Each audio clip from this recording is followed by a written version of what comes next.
Kathy Big, Deeply Awake.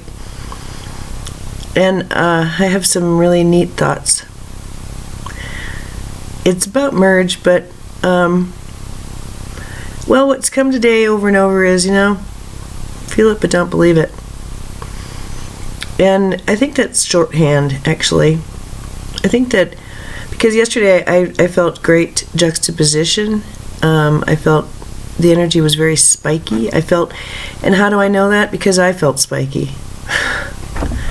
When I say, yeah, the energy feels a certain way, what I'm reporting is how my body instrument feels, what my thoughts and feelings are doing, where I am moved in my reality. All of that comes into play. And so yesterday, wow. The contrast was stunning.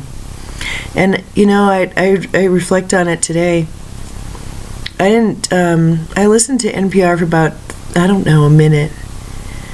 But I saw one live feed for about a minute of Michael Moore at the Washington protest. And then I was involved with other things. And I spent my morning breaking bread with someone who's very dear to me, who is very, very open to this administration and is dismissive of people who see that there might be a problem. Sure, there was a lively discussion. It was so respectful, so full of humor, so full of light and respect and obvious differences. And so what I'm struck with today is that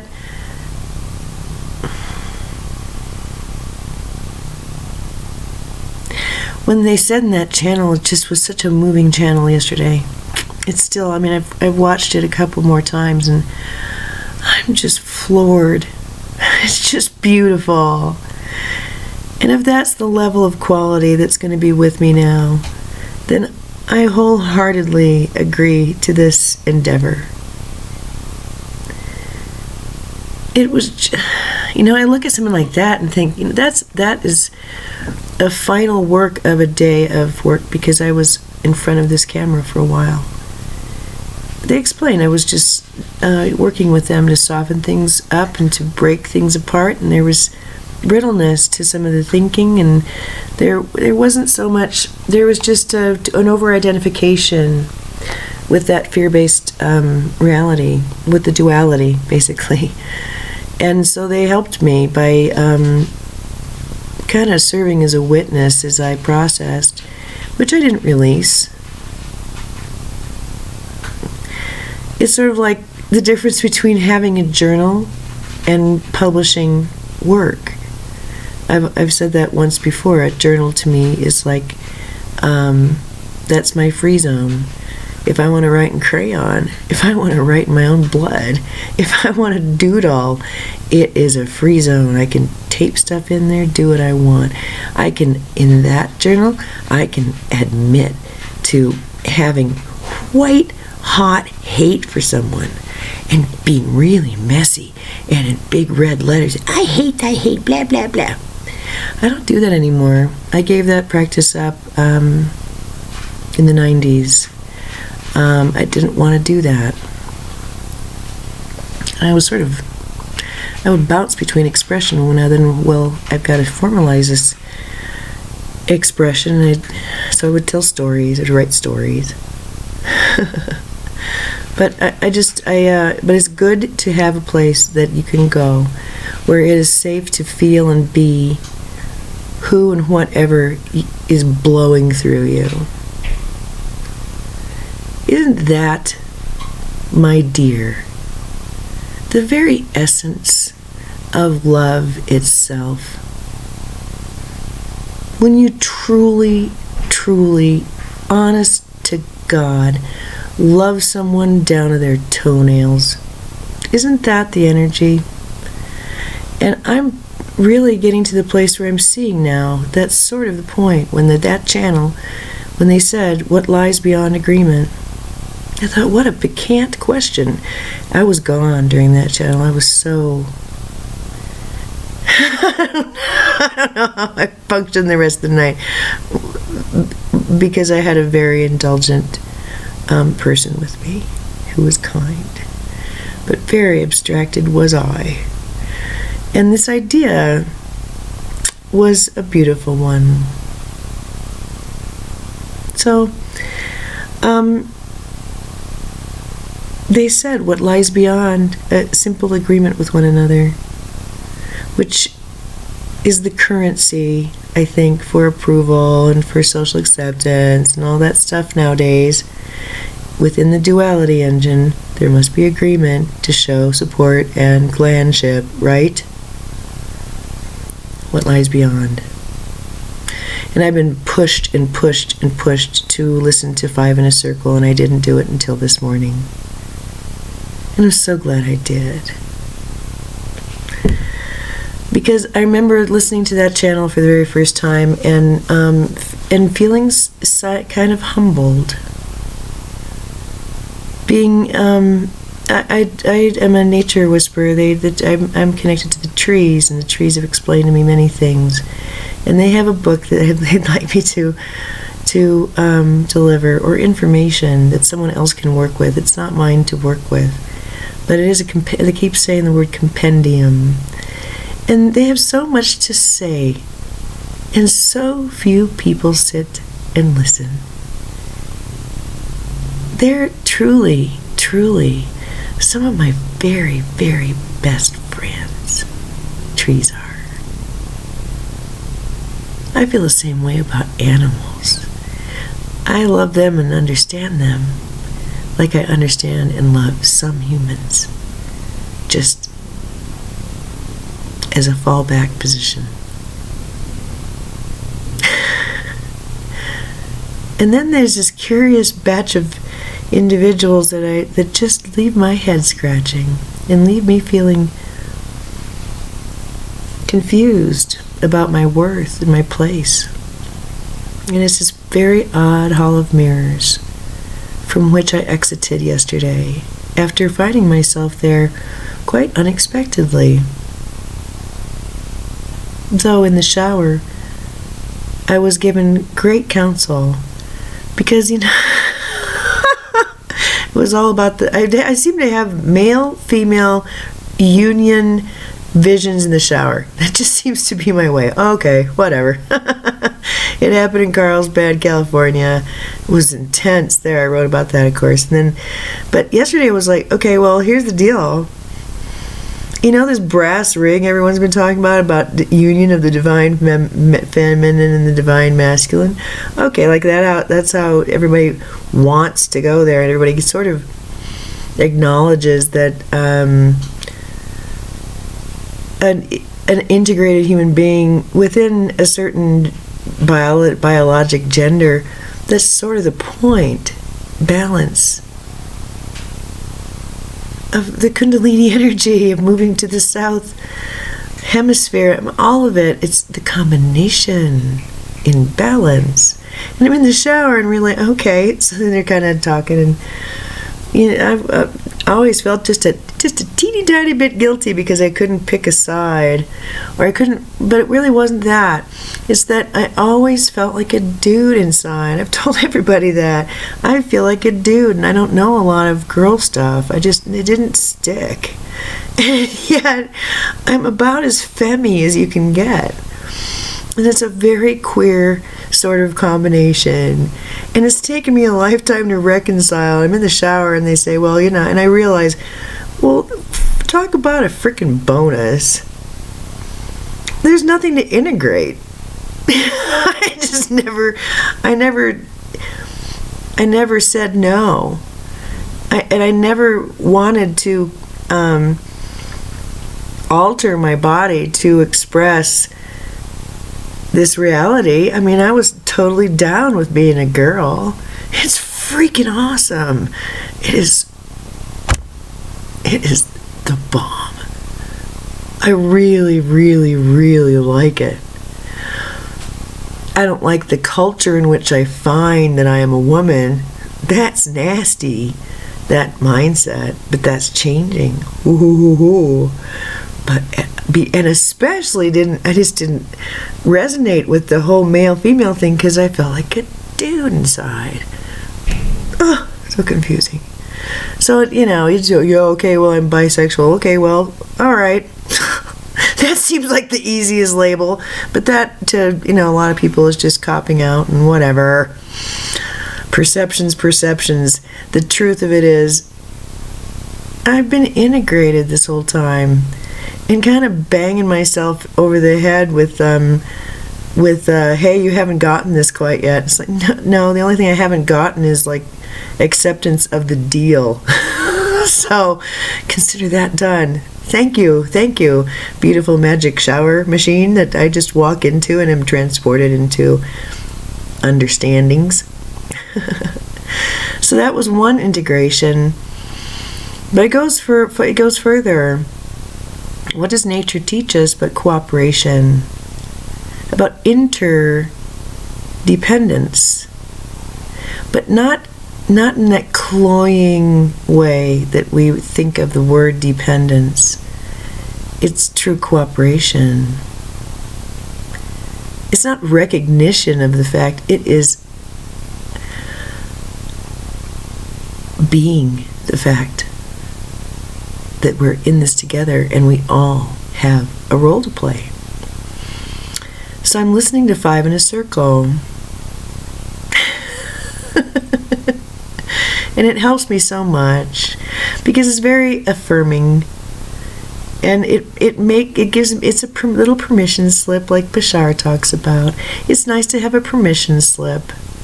It's nice to stumble into something that is a sort of like oh, so that's what's going on. Oh, that makes sense, like that. That's how it's been for me. When I find a good channel, someone I'm simpatico with, or a person who I'm simpatico with, then that's the kind of synchronicity, and they'll kind of meld. And this merge, well, this goes further, because remembering that, sure, I have a fully entangled Akash. It's pretty clear at this point, isn't it? And my deal has been trying to figure out how to walk with this in daily life. In fact, that was one of the very first things they told me in my little ear when I had a full-on revelation that I went boom, boom, boom around a singing circle and could feel everyone's Akashas. It got it all. Then they said, now, your job is to figure out how to walk with this. Okay. I've always said that since I started writing. What's the purpose of this if it's not to figure out how to apply it to daily life and make life better? And if your life doesn't get better, then abandon. It's not for you, so just don't do it. Now, that doesn't mean that getting better, my bank account is at 0 and I have a crappy car and it's because of this philosophy. No, actually, there are some principles that are weaved throughout this that I live and breathe and have practiced and road tested. But obviously, if you listen in, these are principles which have been echoed through time. And there are not that many of them. And each of us tend to come to them spontaneously. And through synchronicity, we are handed books or experiences which simply remind us what we already know, already was suspecting, or sometimes it's a lightning bolt. But there's sudden and instant recognition and release and owning of the information. That's what I'm talking about. So if I have this going on, I just love that for what Kryon says. And you know, the people in the first position in the circle, there's a number of things he says about us, but well, I'll move on. It'll come to me, and it's just we just push ourselves. And there's something else though. It'll come to me. But we're very unusual. Oh, we don't live normal lives. Obviously, we don't live normal lives. We wouldn't eat unless we were reminded, and that's whenever I hear that, my heart just squeezes, because it's so true. Michelle Karen told me in my astrology, she wrote my Akash when she did my astrology and said, this is the time when you're coming into the lifetimes in your Akash of having done this over and over and over again. And when you're in this position, you are supported by people who are indulgent and support you like little cotton balls. Because you know how to do things that some people don't know how to do, and you don't know how to do things that everybody else knows how to do, and you need some support.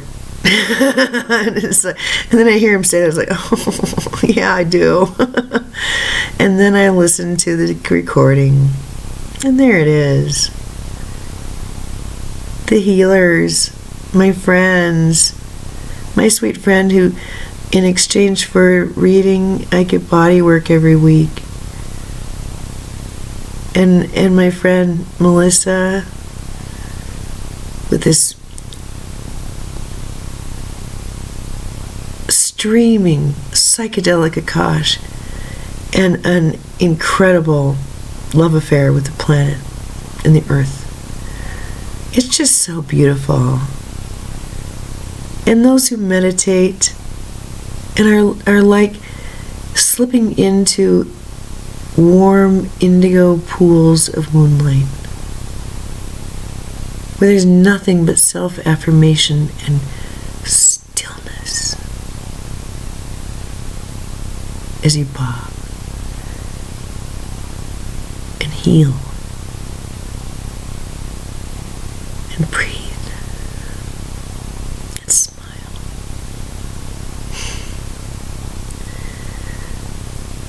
And the earth workers, my sweet friend who brought a hummingbird back to life in her hand by doing meditation and loving it.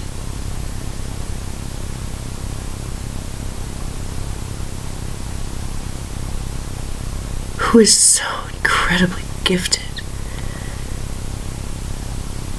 in finally allowing the animal kingdom to speak. Oh, it's beautiful. And then all of the golden ones who walk through every day being kind to others. That's noticed. It's truly, truly noticed. When someone they're just dialed in to be level-headed and kind.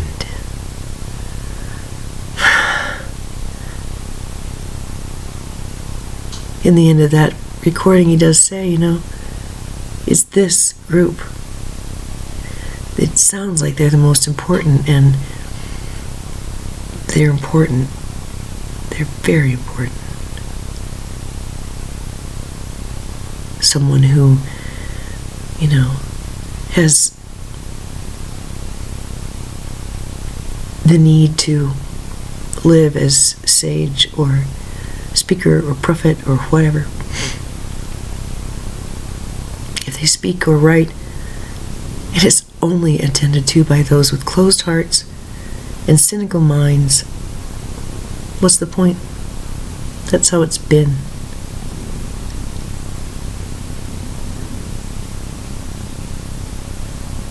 The healers, they can come up with amazing cures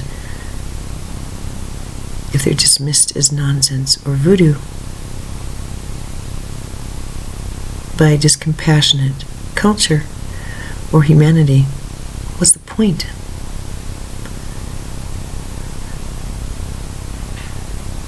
It's very nice to be able to get away and sit in silence and anchor love anchor God's breath on this planet.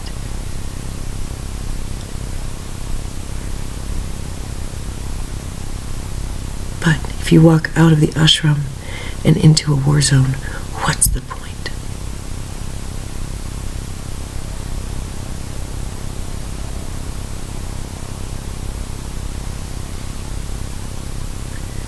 And you may know the secrets of Gaia and her interrelatedness with planets and galaxies we know not of.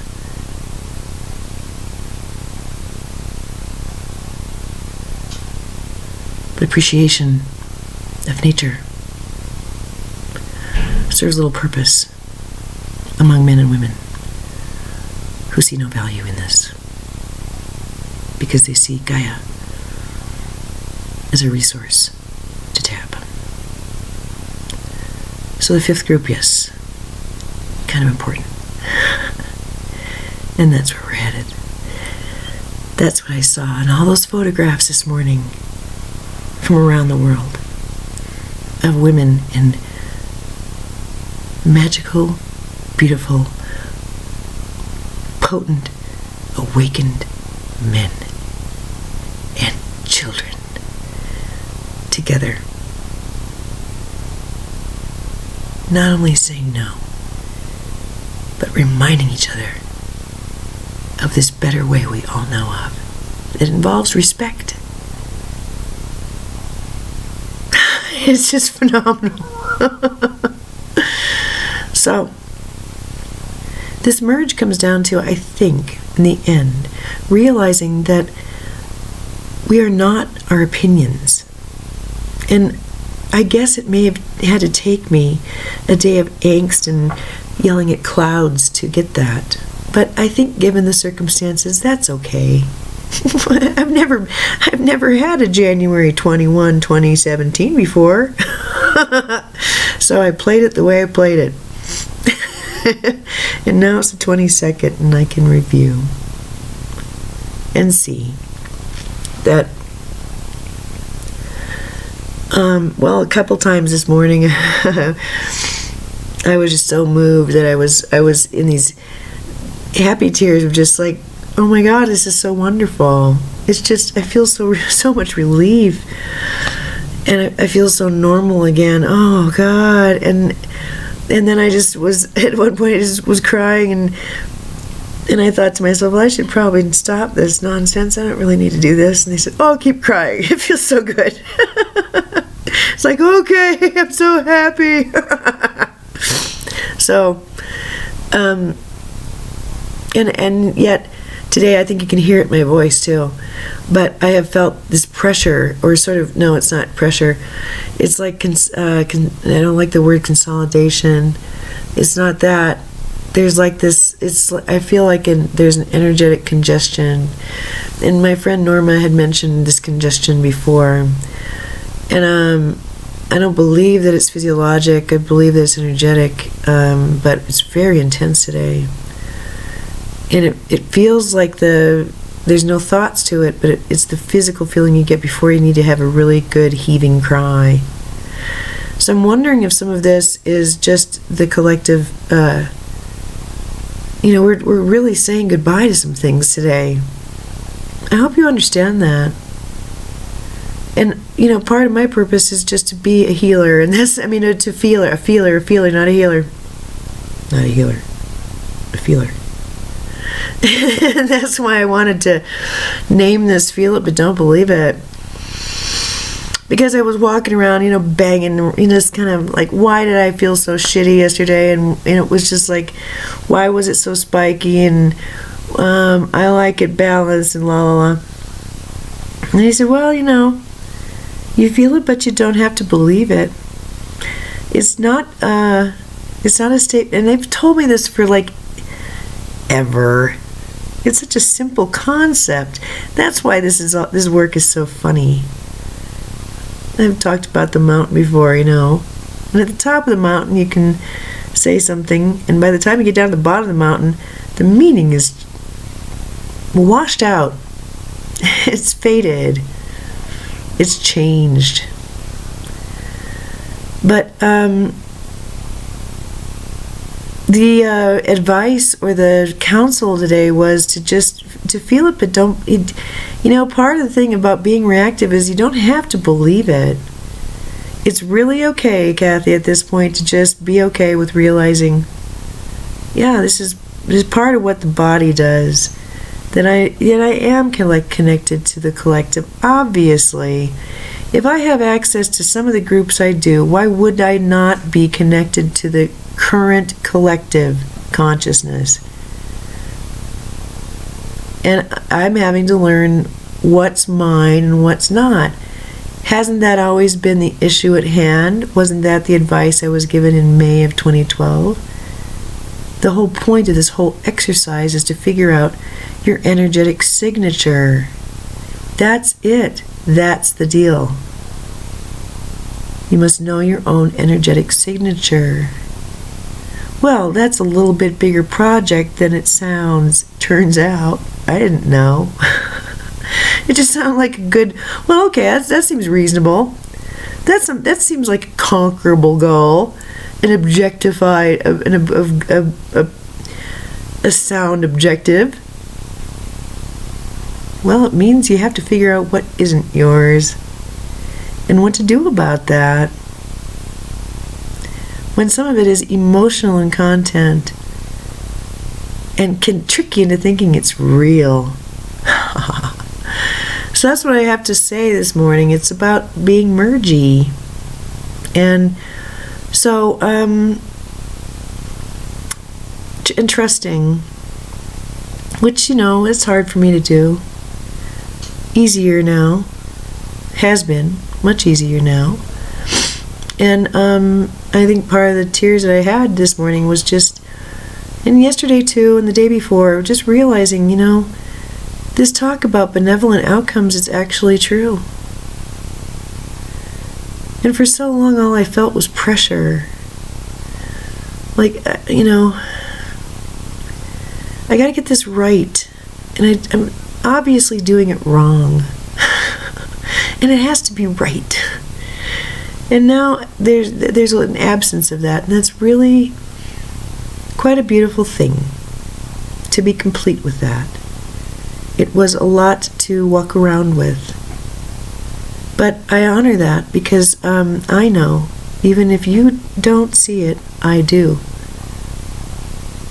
That's because I understood that this responsibility was of a very large nature. And it's not the kind of work that's done lightly. So yeah, you hear giggles and laughs, and you hear swear words and all kinds of nonsense out of me. You bet. You bet. There's a purpose. There's a reason. You just gotta trust me.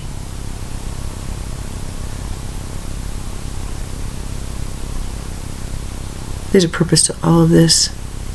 All of it is benevolent. All of it is a gift. It's a gift. And I stand in utter awe of my expression on a day like today, when there seems to be a bit more peace. I feel that there's it's like the before yesterday there was like there were these orange spikes that were coming off of the earth, and like skyscrapers, but moving, like those things you see on stereo thingies when the music is changing, woo woo woo, up and down, like that. But there was a lot of dark black, it's just like, but the structures of the energy was red and orange, spiky, unpredictable, and it didn't make for any kind of sure there was a lattice work in geometrics, but they were changed a lot, really, really fast. And today I just feel there's this white tube of energy that I'm on, and I'm not seeing all of that anymore. I can see the tube in the earth, but this white tube is It sings. It has a sound, and there was no sound connected to yesterday. It was more of a yelling, like static. Today there's a tone, and it's pure. It's running really smooth. I speak in these terms a little bit reluctantly, but I think in the end, as I'm speaking, I'm realizing how very helpful this may be for others. This is how I describe what I see, and when I say I see with my inner eyes and my body. It's an understanding and knowing, but it's auditory. It's all the senses together that create an understanding that then I translate, but the translation is becoming it just feels like it's part of my biology.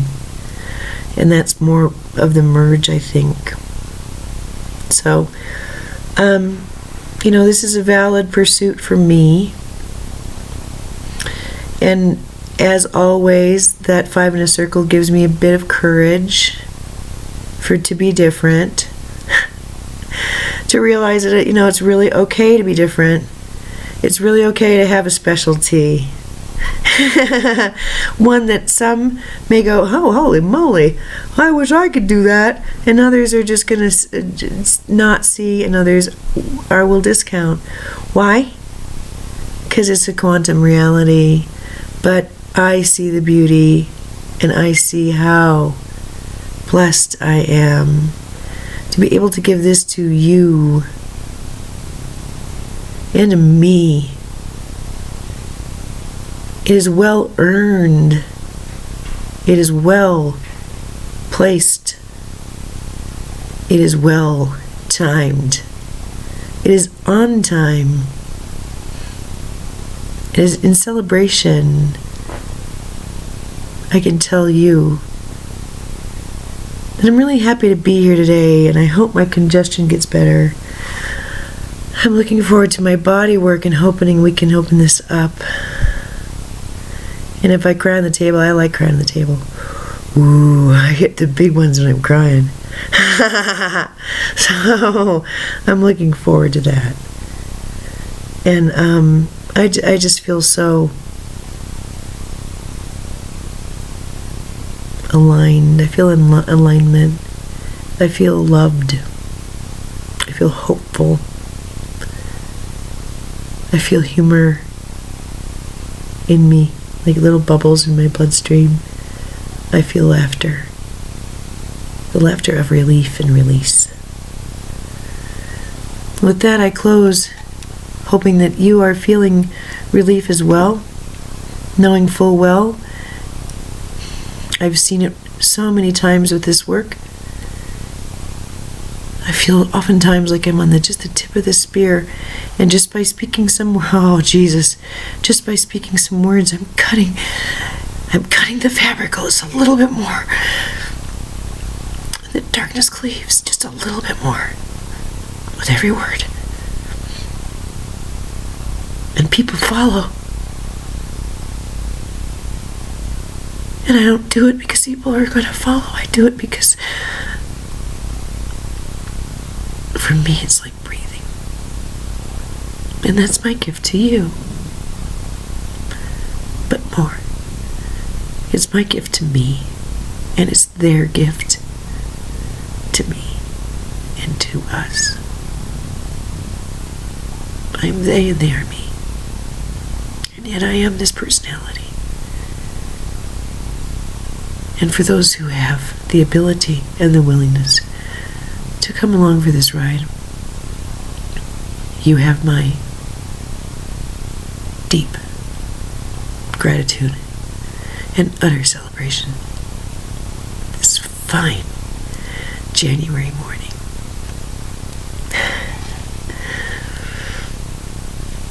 It's getting good, guys.